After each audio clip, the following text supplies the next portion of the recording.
Mga kabarangay, kayo baga nakadaan na rin sa parting Arena Subic. Di kapag tayo dadaan din, hindi nyo ga napapansin na aring papitok na arin ng bukana ng Subic, parang ang kipot-kipot ng daan. Ano? So, ayan ho ang request ng mga taga Subic na kung maaari daw ho ipaluang-luangin. Ano?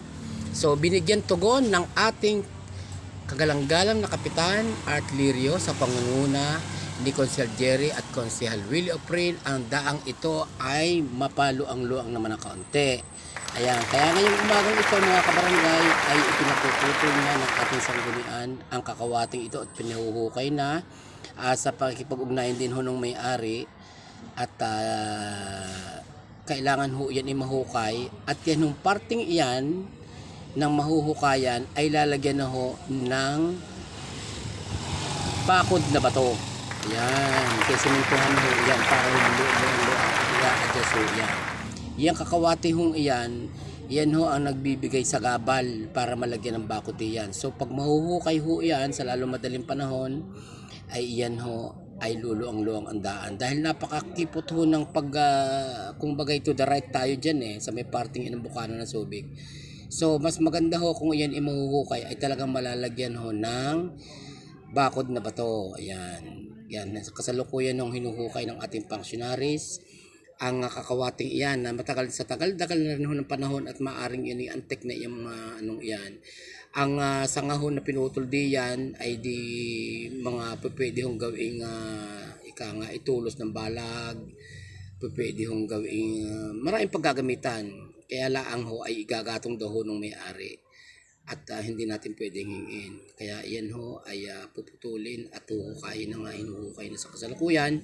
At napakaganda ho niya kung may a-adjust ho yan at magiging nga ay kung 9 meters ang daan, ang luong ng daan, ay medyo bawasan ho natin ang konti sa 9 meters at napakaluang ho naman ng 9 meters.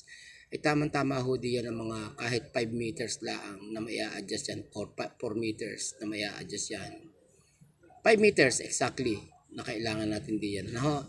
So, hindi na ho mahirapan ang ating mga motorista at ang ating mga residente na may sasakyan dumadaan dyan, parinil pati ho yung mga tricycle na nagkakasalubong diyan. Ang hirap ho pag nagkakasalubong sa may parting yan.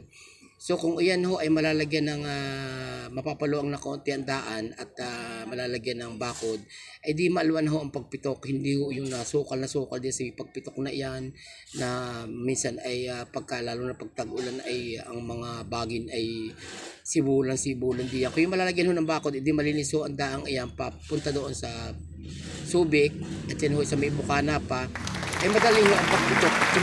Malalaman nyo agad natin kung may kasalubong. Napakahirap po dyan pagka nagkakasalubong sa sasakyan. Aba, ay talaga naman ho halos umikot na yung kumbaga ito mabintabi na yung kasalubong para lang makalampas yung kasalubong at ang iba pa nga ho ay nagpapaurong pa. Kaya napakaganda ho niyan para sa ating project na gagawin. Okay, and thank you for watching.